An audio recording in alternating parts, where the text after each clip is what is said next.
Welcome back to the Trainwell podcast, where we inspire you to move more, to get stronger, and have fun. I am Trainer Joey, along with my co-host, Trainer Darian, and today we spit the raw, the real. We bring it at you with the top gym mistakes. Don't be making these mistakes. I can't wait to get raw and real with you, Joey. Should we jump right in? Let's roll. Okay, let's get raw and real. Okay, so here's, these are in no order, by the way, but here's the first one on the list. Poor form and technique. Is that a gym mistake you see? What do people do about it? You asking me? Yes, Joey. Okay, we'll have to cut that out. Poor form and technique. Do not be the person at the gym, saw one this morning, where they're doing a chest fly and they might as well be like doing some sort of like hip thrust thing. Don't be doing like a kettlebell swing and it looks like a back squat. Seen those around. And don't be doing some odd like thing on the leg press where you turn into like a transformer thing. Just own the basics, okay? Just start there. Like, get coached. That's number one. Is like, if you don't know how to do it, like, hire a coach. Like, if I have a plumbing issue, like, I try to do it myself, but I only get so far. I have to hire a professional. That's why we're here, right? And for whatever reason, fitness is just odd like that. So hire a coach. At the very least, get on YouTube, because you can be a surgeon on YouTube. Check out what other coaches are saying. Check out cues. ChatGPT, how can I do this? Record yourself. At least start there. Yeah, I think the issue with poor form, this is what I noticed in the gym, is like, for example, like what you were saying is like someone's doing a heavy bicep curl, but they're like swinging the weight. You're not getting the most out of the movement or that weight if you're doing it improperly. So drop the load. There is a time and place for a little bit of cheating reps. Just don't do it all the time. I don't think there's not a time and place for it. I'm just saying, if you can't do it properly at all, the weight's too heavy for you. Drop the weights so you can get the form down. You're going to get a lot out of it that way. And you're going to reduce your risk of injury. I once saw a guy who was ripped to shreds. Everyone's asking him, what do you do? What do you eat? Then I watched him do a back squat, and I truly, truly thought I'd have to call a medic. I thought his back was going to snap in half. And it just goes to show you, like, man, you got to just do things properly if you want to stay in the game. Absolutely. And I guarantee you, if you talk to that same guy the next day, hey, how's your back feeling? Guaranteed he would have some things to say. Okay, Moving on. This is a big one, and I'm guilty of it too. Skipping warm-ups and cool-downs. What do you have to say about this, Dee? So I'll be honest, I have been known to skip. But these days, I will say I'm fine with skipping a cool down. To me, that's totally fine. Skipping a warm up, that's like the number one thing to help prevent injury, is warming up your body for movement. And it really doesn't even take that much time out of your workout time, because you could warm up. Like if you're doing a back squat, just do a couple sets with just the bar. Just, do something to get the blood flowing, the joints moving. And your body will thank you, because you're going to actually perform better and reduce your chance of injury. Now, in terms of cool downs, I don't know that I'm a big fan of needing to do a cool down like right after a workout, but mobility, like doing some stretching and mobility, is very, very practical to do regularly, I think, just during the week. What are your thoughts? I agree and disagree. I think, yes, the warm-up is probably the most important part. Matter of fact, if you're like doing a super early workout or you're sick, I think the biggest thing you can do is at least complete all your movement prep, all your warm-up, because then you will at least wake your body up and, again, decrease risk of injury, and you'll know, okay, how am I feeling now? Am I more awake? Should I do a 75% day, etc.? And you can even get complicated where you look up Charlie Weingroff's protocol, which is increase tissue temperature, prime the mobility you already have, crack the nervous system, and rehearse the day's impending movements. Cool down. If you need to skip it, I say to clients, hey, don't skip it. At least do some 90-90 breathing. Get on your back, put your feet up, and then just breathe nasally. Restore yourself But I think that has more, in my opinion, that has more effect than either A, totally skipping a cool down, or B, just doing like an easy walk, because I think you can relax more with breathing. Okay, here's our number 3 mistake: overloading weight too quickly. Joey, tell us what that means and how we can overcome this mistake. Well, it's pretty self-explanatory. Overloading weight too quickly, right? Like you're not ready for the next jump and load, or you're ego lifting. And I'm guilty of this. I'm guilty on everything on this planet. Don't think I'm some wonder worker lifter myself. We don't. And so overloading weight, if it's like an average progression, right, for upper body lifts is you can go up like 5 to 10 pounds, right? That's pretty average. 2.5 to 5 pounds if you're a little bit on the newer side. And then on the lower extremity, a general rule is 10 to 20 pounds. Now this is very, very general. People are going to be like thinking that they want jumping up 20 pounds every time, but nope. So that's very general. So in that sense, what I would do, I used to do this to people all the time, is like you look at a bench press, right? So you have the bar 45, and I would have my athletes do only 25s, no increments, just 95. So they would do the bar until bar was pretty easy for them, but we would stay on 95 pounds, 25 each side until it was so easy for them, and then we moved to a plate. We didn't do any 35s. We didn't do any 40s on each side. It was only 25s or 45s because I wanted them to never overload too quickly. And when you do the next jump, let's say you go from 140 or 135 to 185, you have to own 135. So that's an easy way to not overload too quickly, and always listen to your body, even if it's telling you to back off. That's huge too. Always listen to the body. Yeah, I agree for sure. I mean, you can really stunt your progress by moving up too quickly. Number 4, ignoring recovery and rest days. I'm passionate about this one because I feel like when people get into a fitness routine, whether they're new to a fitness routine or they're starting just like a new program, you get really excited about that. But the thing is if you're ignoring your rest days, you will start to see diminishing returns. And then all of a sudden, it's not that motivating to be doing your workouts. Working out is catabolic. It's breaking down the body. So we need to make sure that we are having our rest and recovery days so that the body can repair and we can actually get stronger. I agree. Do you think it's over training or under recovery? Well, that's a great question. Well, it's probably both, honestly. It kind of depends. I think in a lot of cases, people are overtraining. Like they're thinking that, oh, I just got to do more. I just got to do more and lift heavier and more reps and more days. And that'll get me where I want to be, without realizing that really that's holding you back from getting where you want to be. But, they are one and the same. I mean, it's really a vital part of the workout program. Don't think of your rest days as separate than your program. The rest days are a part of the program. So take those seriously. If you have a trainer, especially trainwell trainer, we add in rest days for all our clients and encourage them to do so because those rest days are a vital part of the program. Well said. Well said, Dee. Thank you. Okay, so number 5, not having a workout plan. I think this is a good one for you. I think you're going to have something to say about it. 6 P's. Proper planning prevents piss poor performance. You need a plan. And that's very easy to say, hard to do. But take it from us who have been in the game a while. Like even me, I have 2 coaches to this day. And so I don't have to even think about what I'm doing. It's just there.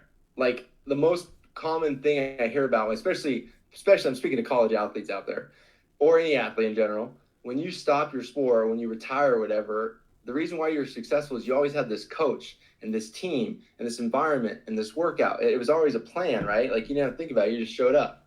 And so take that on yourself and get a coach, get a trainer. I should be saying trainer. Get a trainer, come to Trainwell, try us out, 2 weeks free. You get a free week trial, check the show description. But if you don't have a plan, you're going to go to the gym with all this extra decision fatigue on top of real life you have to make. What am I going to have for dinner? How am I going to get the kids to school, et cetera, et cetera, et cetera. So at the very least, take some time, write it out. That's my 2 cents on planning. What do you think, Dee? Well, the thing is I think if you have goals of progressing, accomplishing something, you're not going to get there without a plan. And I'm not like a huge like plan type person usually, but like with any goal, a financial goal, anything, if you don't have a plan to hit your financial goal, how are you going to get there? How are you going to know if you're making progress towards your goal? So now if you don't want to progress, if you don't care about having like getting somewhere with your workouts, then yeah, sure, just wing it. If your idea is just I want to move my body, then that's fine. I think even just having a loose structure, like I just typically have a loose structure of what I want to do. It at least keeps me on track. I walk in there going, okay, I know what I'm going to get done today, and I'll get out of here. I like to keep it efficient. Let's end up with this. A goal without a plan is just a wish. Numero 6, doing too much cardio and neglecting strength training. This is a perfect one for you. Oh my God. I mean, just ditch the cardio altogether and strength train all the way 100% of the time. That's kind of, I'm not being totally serious there, but kind of. Strength training is so well-rounded. There are so many health benefits from doing strength training. We've said them so many times on here, but just to run down the list quickly, we're talking, of course, strength building, but bone strengthening, connective tissue strengthening, improved stability and balance, improved blood glucose, blood pressure, cholesterol. I mean, you name it, you're going to get it from strength training. Honestly, any risk of strength training is far outweighed by the benefits of strength training. I mean, just on a like mental, emotional level, you're going to feel so much more confident, capable, and comfortable in your body when you start to do strength training. Cardio is good for your heart. That's pretty much where it ends. So there you have it. Oh. Yeah, we won't get into that. I was once told by this monk that there is a use, misuse, and abuse of everything. And he's totally right, because there's a balance with everything, whether it's orange juice, pumpkin pie, that's my advice, or cardio and obviously strength training. So do your work yourself, or just, again, hire a trainer. We'll do it for you. Don't ever go too much on one side, unless there's always a caveat, always depends. But if you are training for that marathon or ultra marathon or that triathlon or that century ride, then yes, you do need to do a little more cardio, but don't neglect strength. There's always a piece of the puzzle. I would agree. All right, so next up, improper breathing. This is a big one, actually. Yeah, I'm going to start this one off because if you can't breathe in a position, you don't own that position. That was Greg Cook who said that. And Pavel even said a little bit of that too.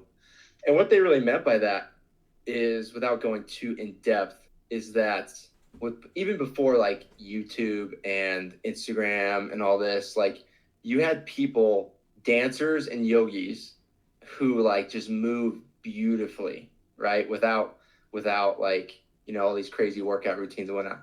And they own it all a lot to breathing. Like if you talk to a yogi about breathing, or if you talk to a dancer about breathing, or even a martial artist about breathing, they have it like on point. And so let's learn from them, because they can move their bodies extremely well, and learn from them to, when you lift, it's no different. When you do sprint intervals, it's no different. You have to be constant of your breathing.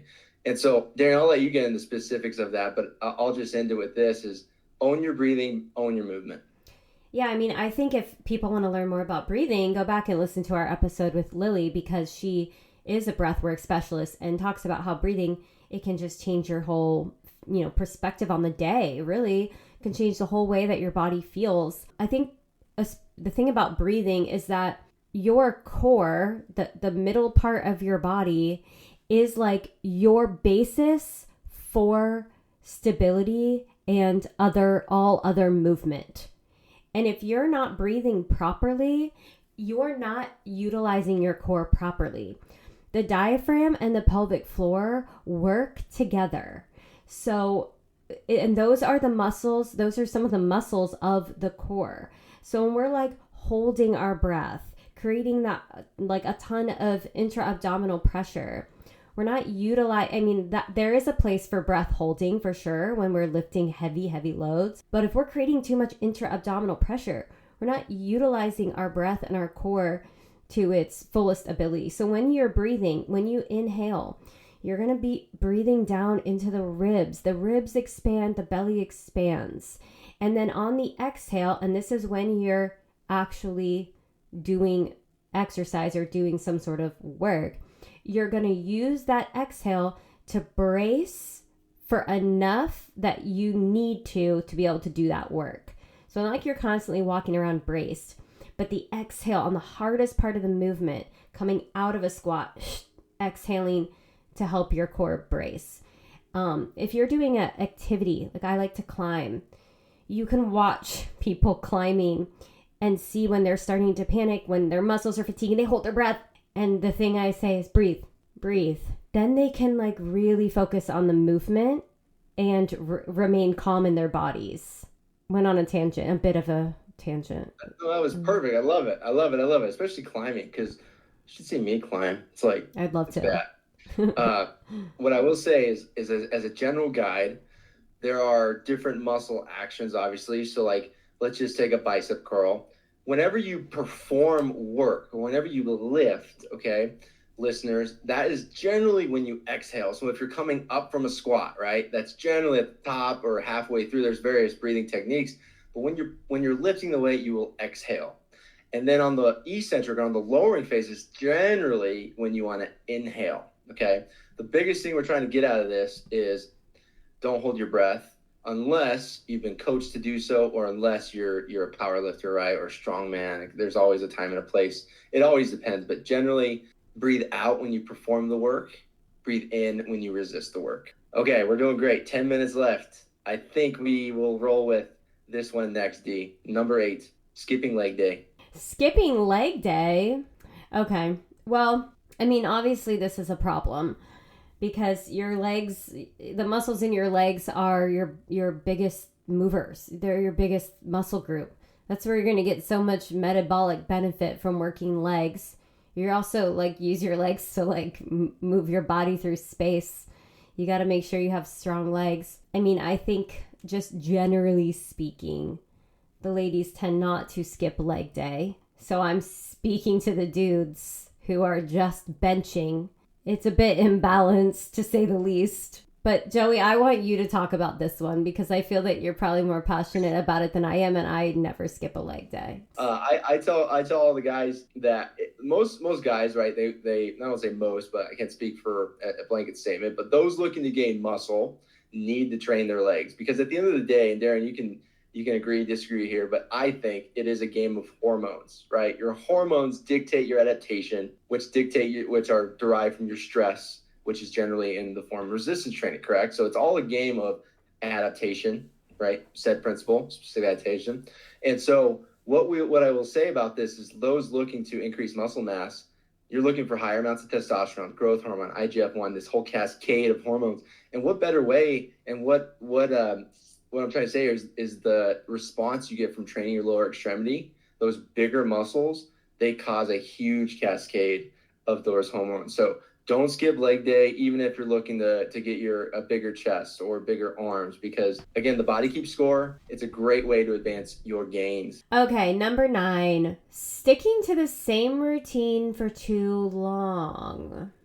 Is that a mistake? Ooh. Yes and no. Yeah, I agree. There is a beauty to doing the same thing over again. There is a grind that you get out of it. There is a mental callous you get from doing the same things over and over.